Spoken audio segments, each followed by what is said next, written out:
गांव की शाम होने वाली थी। आसमान में काले घने बादल ऐसे छा गए थे जैसे दिन में ही रात हो गई हो। ठंडी हवाएं चल रही थीं और बिजली कड़क रही थी। माधव अपनी पुरानी लकड़ी की रेहड़ी को धकेलता हुआ चौराहे की तरफ जा रहा था। माधव बहुत गरीब था। उसके पास बस यही एक ठेला था जिससे वो पाव भाजी बेचकर अपना गुजारा करता था। उसके घर की छत कच्ची थी जो हर बारिश में टपकने लगती थी। हे भगवान, आज बस बारिश ना हो। अगर आज भाजी नहीं बिकी तो कल तक सब खराब हो जाएगा। घर में राशन भी खत्म हो चुका है। सुमित्रा इस उम्मीद में होगी कि आज कुछ पैसे लेकर आऊंगा तो घर का चूल्हा जलेगा। जैसे ही माधव ने चौराहे पर अपना ठेला लगाया वैसे ही मोटी मोटी बूंदें गिरने लगी। देखते ही देखते बहुत तेज बारिश शुरू हो गई। लोग अपनी अपनी दुकानों के शटर गिराकर घर जाने लगे। तभी माधव ने जल्दी से एक फटी हुई पन्नी निकाली और अपनी पाव भाजी को बचाने के लिए उसे ढक दिया। वो खुद तो भीग रहा था पर उसे चिंता अपनी भाजी की थी। तभी गांव का एक आदमी बिरजू, जो माधव के ठेले के पास से जा रहा था, उसने माधव से कहा, अरे माधव, ये क्या कर रहे हो? ऐसी आफत वाली बारिश में कौन बाहर आएगा तुम्हारी पाव भाजी खाने? घर जा भाई, वरना बीमार हो जाएगा। बिरजू भाई, गरीब को बीमारी से ज्यादा भूख का डर लगता है। आज दिन भर से 1 रुपए की भी बोहनी नहीं हुई है। अगर खाली हाथ घर गया तो सुमित्रा को क्या मुंह दिखाऊंगा। बारिश और भी तेज हो गई। वो एक पेड़ के नीचे खड़ा होकर बस आसमान की तरफ देखने लगा। उसकी आंखों में आंसू थे और दिल में डर। रात के 8 बज गए थे। बारिश थोड़ी धीमी हुई थी लेकिन हर तरफ सन्नाटा था। माधव ने सोच लिया था कि आज का दिन उसके लिए खराब गया। अब घर लौट जाना चाहिए। वो अपना सामान समेट ही रहा था कि अचानक एक बड़ी सी कार कीचड़ उछालती हुई आई और सीधे माधव के ठेले के पास आकर रुक गई। उस कार से एक साहब बाहर उतारते हैं और कहते हैं, ओ भाई, क्या कुछ खाने को मिलेगा? हम लोग शहर जा रहे थे लेकिन आगे का रास्ता बंद है। बहुत जोर की भूख लगी है। जी साहब, भाजी तो तैयार है, बस पाव गरम करने की देर है। आप 5 मिनट रुकिए, मैं अभी देता हूँ। अरे भाई जल्दी करो, इस ठंड में कुछ गर्मा गर्म मिल जाए तो जान में जान आए। माधव के मुरझाए हुए चेहरे पर रौनक आ गई। उसने जल्दी से चूल्हा जलाया। मक्खन की खुशबू चारों तरफ फैल गई। उसने तवे पर भाजी को अच्छे से मैश किया और पाव को मक्खन लगाकर लाल होने तक सेंका। गर्मा गर्म धुआं निकलती पाव भाजी देखकर उन मुसाफिरों की भूख और बढ़ गई। जिसके बाद माधव गर्मा गर्म पाव भाजी की प्लेट सजाकर साहब को देता है। लीजिए साहब, गर्मा गर्म पाव भाजी खाइए। जिसके बाद साहब जैसे ही पाव भाजी का एक निवाला खाते हैं तो माधव से कहते हैं, वाह भाई, क्या स्वाद है। हमने शहर के बड़े होटलों में खाया है पर ऐसी चटपटी भाजी कहीं नहीं मिली।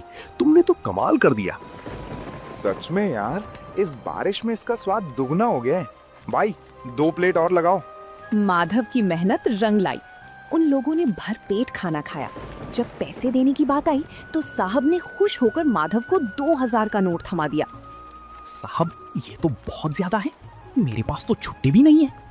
रख लो भाई, इस मुसीबत में तुमने हमें खाना खिलाया, ये उसके लिए छोटा सा इनाम है। खुश रहो। गाड़ी वहां से चली गई। तभी माधव ने उस नोट को अपने सिर से लगाया और भगवान का शुक्रिया किया। वो जल्दी जल्दी अपना ठेला लेकर घर की तरफ भागा। उसे लग रहा था जैसे आज वो दुनिया का सबसे अमीर आदमी है, पर उसे नहीं पता था कि गांव का ही एक लालची आदमी राजेश ये सब छिपकर देख रहा था और उसके मन में जलन पैदा हो रही थी। राजेश गांव में एक छोटी सी किराने की दुकान चलाता था, लेकिन उसका दिल बहुत छोटा था। जब उसने देखा कि कल रात माधव ने एक ही बार में 2000 रुपए कमा लिए तो उसके पेट में वो बात पच नहीं पाती। वो सोचने लगा कि अगर ये गरीब पावभाजी वाला ऐसे ही पैसे कमाने लगा तो कल को ये मेरी बराबरी करने लगेगा। जिसके बाद उसने अपने चेले से कहा, देख रहा है कल्लू, कल तक जिसके पास नमक खरीदने के पैसे नहीं थे, आज उसके ठाठ देख। ये शहर वाले भी पागल है, कहीं भी रुककर कुछ भी खा लेते हैं। हमें कुछ ऐसा करना होगा कि इसकी दुकान पर कोई कदम भी ना रखे। शाम को फिर से हल्की हल्की बूंदाबांदी शुरू हो गई। माधव अपनी भाजी तैयार कर रहा था। तभी राजेश अपने 2-3 साथियों के साथ वहां पहुंचा और जानबूझकर शोर मचाने लगा। अरे छी छी माधव, ये कैसी बदबू आ रही है तेरे ठेले से? इस भाजी में सब्जियां सड़ी हुई इस्तेमाल कर रहा है क्या? कल रात शहर वालों को तो ठग लिया और अब हमें बीमार करने का इरादा है क्या? नहीं राजेश भैया, ये आप कैसी बात कर रहे हैं? सुमित्रा ने सुबह ही मंडी से ताजी गोभी और मटर लाकर दिए हैं और अपने ठेले पर सफाई का पूरा ध्यान भी रखता हूँ। अरे चुप कर, सबको दिख रहा है कि तू बारिश के गंदे पानी में पाँव सेक रहा है। गांव वालों सुन लो, अगर माधव की पाव भाजी खाई तो पेट खराब होना पक्का है। कल रात जो लोग खाकर गए थे, सुना है उनकी तबीयत बिगड़ गई है। राजेश की बात सुनकर जो एक दो लोग आने वाले थे वो भी ठिठक गए। गांव में अफवाह आग की तरह फैलती है। माधव सफाई देता रहा, लेकिन राजेश ने वहां इतना हंगामा किया कि लोग डर के मारे दूर हटने लगे। माधव का दिल टूट गया। उसे समझ ही नहीं आ रहा था कि बिना किसी गलती के उसे ये सब क्यों झेलना पड़ रहा है। अगले 2 घंटे तक माधव खाली बैठा रहा। बारिश तेज होने लगी थी और राजेश दूर खड़ा ये सब देखकर हंस रहा था। तभी अचानक वही गाड़ी फिर से आकर रुकी जो परसों आई थी। गाड़ी से वही साहब बाहर निकले, लेकिन आज उनके साथ उनकी पत्नी भी थी। साहब मुस्कुराते हुए माधव के पास आते हैं और कहते हैं, नमस्ते भाई, आज हम खास तौर पर तुम्हारी पाव भाजी खाने के लिए शहर से यहाँ तक आए हैं। मेरी पत्नी को तुम्हारी भाजी का स्वाद इतना पसंद आया कि उसने आज घर पर खाना ही नहीं बनाया। साहब, पर यहाँ तो लोग कह रहे हैं कि मेरी भाजी खाकर आपकी तबीयत खराब हो गई थी। अरे कौन फैला रहा है ये झूठ?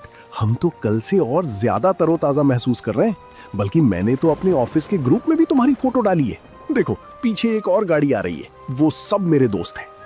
साहब की बात सुनते ही राजेश का चेहरा पीला पड़ गया। देखते ही देखते वहां 3-4 गाड़ियां और रुक गईं। माधव ने फुर्ती से काम शुरू किया। ताजे मक्खन और मसालों की ऐसी महक उठी कि गांव के जो लोग राजेश की बातों में आ गए थे वो भी अपनी भूख नहीं रोक पाए। तभी गांव का एक बुजुर्ग माधव के ठेले पर आकर बोलता है, माधव बेटा, हमें माफ करना, हम इस राजेश की बातों में आ गए थे।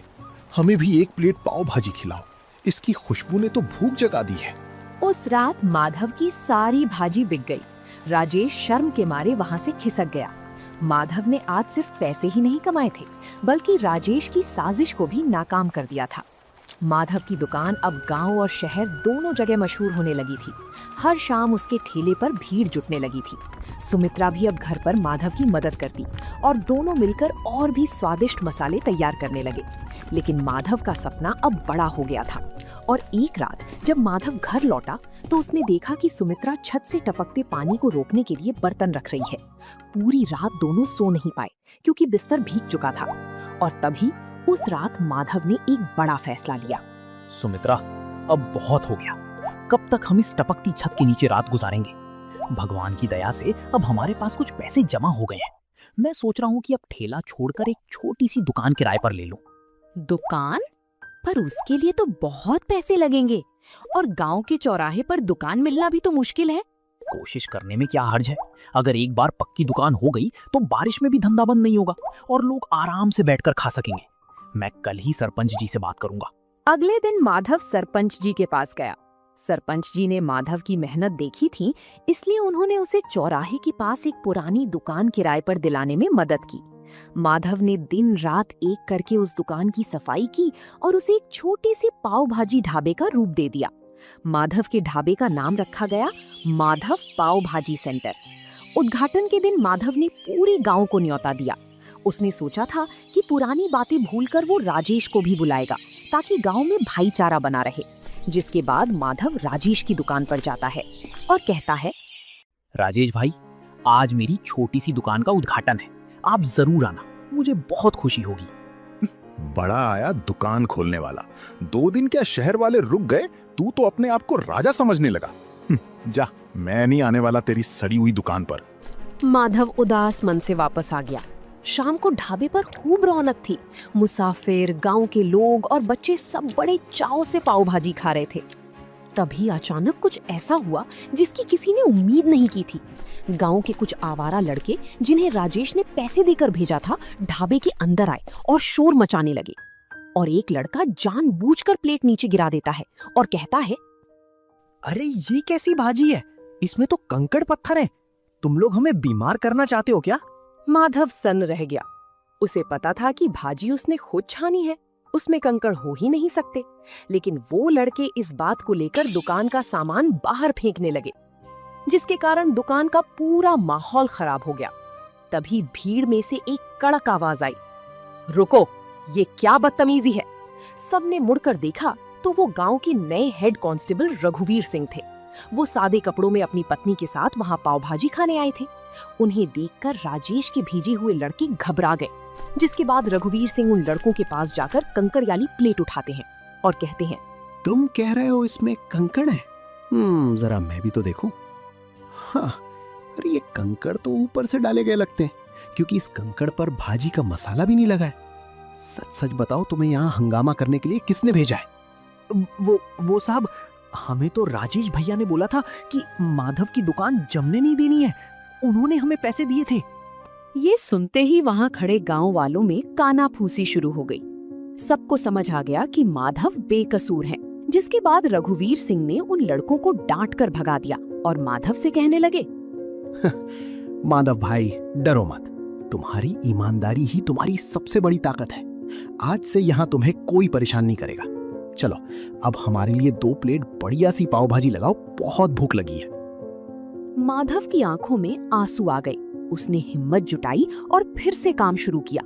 उस दिन के बाद गांव वालों का भरोसा माधव पर और भी ज्यादा बढ़ गया। माधव का काम अब दिन दुगुनी रात चौगुनी तरक्की कर रहा था। दूसरी तरफ राजेश की जलन कम होने का नाम नहीं ले रही थी। उसने सोचा कि अगर माधव पाव भाजी बेचकर अमीर हो सकता है तो मैं क्यों नहीं। उसने भी अपनी दुकान के बाहर पाव भाजी का बड़ा सा बोर्ड लगा दिया और तभी राजेश ने अपने चेले कल्लू से कहा, देख कल्लू, माधव ताजी सब्जियां और महंगा मक्खन डालता है, इसलिए उसे बचत कम होती है। हम क्या करेंगे, हम मंडी से सस्ती और थोड़ी बासी सब्जियां लाएंगे और मक्खन की जगह सस्ता डालडा घी इस्तेमाल करेंगे और स्वाद के लिए तेज मिर्च डाल देंगे। किसी को पता नहीं चलेगा। राजेश ने दुकान तो शुरू कर दी, लेकिन उसका इरादा सिर्फ पैसा कमाना था, सेवा करना नहीं। शुरुआत में कुछ लोग कम दाम के लालच में राजेश के पास गए, लेकिन 2 ही दिन में असर दिखने लगा और एक दिन गांव का एक आदमी पेट पकड़कर राजेश की दुकान पर आया और कहने लगा, अरे राजेश, ये क्या खिला दिया तुमने?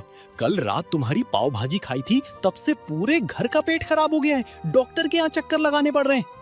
धीरे धीरे राजेश की पोल खुलने लगी। जो लोग सस्ते के चक्कर में राजेश के यहाँ पाव भाजी खाने गए थे, उनकी तबीयत खराब हो गई थी। गांव के पंचायत में राजेश की शिकायत पहुंच गई। सरपंच जी ने राजेश पर भारी जुर्माना लगाया और उसकी दुकान कुछ दिनों के लिए बंद करवा दी।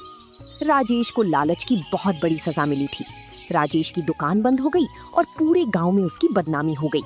दूसरी तरफ माधव ने अपनी मेहनत से न केवल गांव वालों का दिल जीता, बल्कि अब दूर दूर से लोग उसकी पाव भाजी का स्वाद चखने आने लगे थे।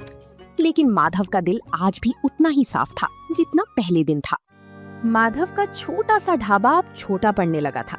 शहर के एक बड़े अखबार में माधव की कहानी छपी कि कैसे एक गरीब पाव भाजी वाले ने अपनी ईमानदारी से अपनी किस्मत बदली। इस खबर के बाद शहर के एक बड़े बिजनेसमैन माधव के पास आए।